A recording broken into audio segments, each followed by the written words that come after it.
ഇന്നലെ രാഹുൽ ഗാന്ധി കോഴിക്കോട് കടപ്പുറത്ത് വന്നിരുന്നു. അപ്പൊ അതൊരു രാഷ്ട്രീയ പരിപാടി എന്നതിനപ്പുറത്തേക്ക് പ്രധാനപ്പെട്ട ഒന്ന് രണ്ട് കാര്യങ്ങൾ നിങ്ങളെ അറിയിക്കാൻ വേണ്ടിയാണ്. ഇന്നലെ അദ്ദേഹം ഒരു പ്രഖ്യാപനം നടത്തിയിട്ടുണ്ട്.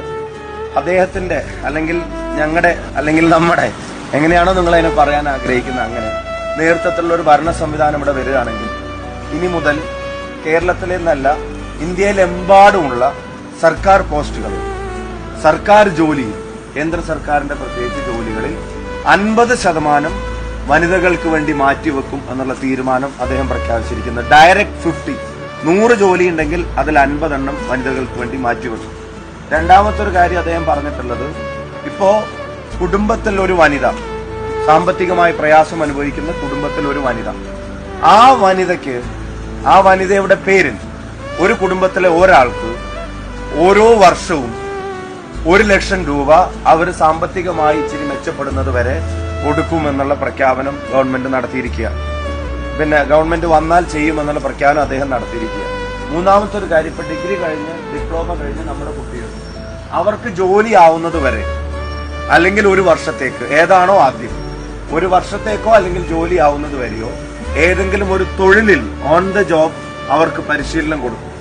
ആ പരിശീലനം ഗവൺമെന്റിന്റെ ഉത്തരവാദിത്വമായിരിക്കും.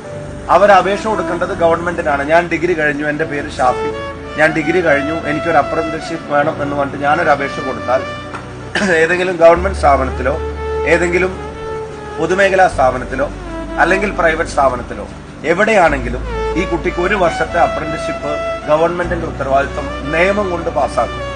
ആ അപ്രന്റീസ്ഷിപ്പ് കാലയളവിൽ ആ കുട്ടിക്ക് തൊഴിലിന്റെ പരിശീലനം മാത്രമായിരിക്കില്ല, 1 ലക്ഷം രൂപ ആ കുട്ടിയുടെ അക്കൗണ്ടിലേക്ക് 1 വർഷം കിട്ടുന്ന തരത്തിൽ അതിന് പരിശീലനം കിട്ടും, അതിന് സ്റ്റൈപ്പൻഡും കിട്ടും. ഇതെല്ലാം നിയമം മൂലം, ഇപ്പൊ വിവരാവകാശ നിയമം പാസ്സാക്കിയതുപോലെ, ഭക്ഷ്യസുരക്ഷാ നിയമം പാസ്സാക്കിയതുപോലെ, തൊഴിലുറപ്പ് പദ്ധതി പാസ്സാക്കിയതുപോലെ നിയമം മൂലം നടപ്പിലാക്കുമെന്നുള്ള പ്രഖ്യാപനമാണ് അദ്ദേഹം നടത്തിയിട്ടുള്ളത്. അപ്പൊ നിങ്ങളുടെ എല്ലാവരുടെയും പിന്തുണ ഉണ്ടാവണം, സഹായം ഉണ്ടാവണം. ഇതിനൊക്കെ എവിടുന്ന പണം? ഇതൊക്കെ ഇലക്ഷന് പ്രഖ്യാപിച്ചിട്ട് പോകാൻ എളുപ്പമല്ലേ, കഴിഞ്ഞിട്ട് പിന്നെ നടപ്പിലാക്കാതിരുന്നാൽ പോരെ എന്ന് ചോദിക്കുന്നവരുണ്ട്. അദ്ദേഹം തന്നെ ഒരു കണക്ക് പറയുന്നുണ്ട്. 16 ലക്ഷം കോടിയാണ് കഴിഞ്ഞ 10 വർഷത്തിനുള്ളിൽ ഇവിടുത്തെ കോർപ്പറേറ്റുകൾക്ക് കൊടുത്ത ടാക്സ് ഇളവ്.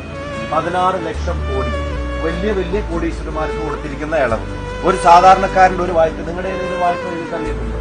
നിങ്ങൾ തന്നെ അടക്കണ്ടേ? നിങ്ങളുടെ 50,000 തെറ്റി അപ്പൊ വരൂലേ നോട്ടീസ്? അപ്പൊ അദ്ദേഹം പറയുന്നത് അതിനുവേണ്ടി 16 ലക്ഷം കോടിയാണ്. ഈ 16 ലക്ഷം കോടി തൊഴിലുറപ്പ് പദ്ധതിക്കാർക്ക് കൊടുത്ത 24 കൊല്ലം അവർക്ക് ഇന്ത്യയിൽ പണിയെടുക്കാന്നാ പറയുന്നത്. അപ്പൊ അത്രയും വലിയ തുകയാണ് ഇതിനെ എഴുതി തള്ളിയിരിക്കുന്നത്. അപ്പൊ അദ്ദേഹം പറയുന്നു, ഇനി ഇളവുകൾ കൊടുക്കാൻ പോകുന്നത് വലിയ കോടീശ്വരന്മാർക്കല്ല, അവർക്ക് ഇളവുകൾ കൊടുക്കാനുള്ളതല്ല സർക്കാർ, സാധാരണ ജനങ്ങൾക്ക് കൊടുക്കാനുള്ളതാണ്, അവരെ ശക്തിപ്പെടുത്താനുള്ളതാണെന്നാണ്. അപ്പൊ അത് വളരെ കൃത്യമായ വിഷനോട് കൂടിയാണ് അദ്ദേഹം പറയുന്നത്. അത് നടപ്പിലാക്കാൻ കഴിയുകയും ചെയ്യും. എനിക്ക് വടകരയിൽ നിങ്ങൾ ഒരു വോട്ട് ചെയ്യുകയും ഒരു അവസരം തരികയും എനിക്ക് വേണ്ടി ആരോടെങ്കിലും ഒരു വോട്ട് ചോദിക്കുകയും ചെയ്തതിന്റെ പേരിൽ നിങ്ങൾ ഒരാളുടെ മുന്നിലും തലകുനിച്ച് നിൽക്കേണ്ട ഒരു സാഹചര്യം ഞാൻ ഉണ്ടാക്കില്ല.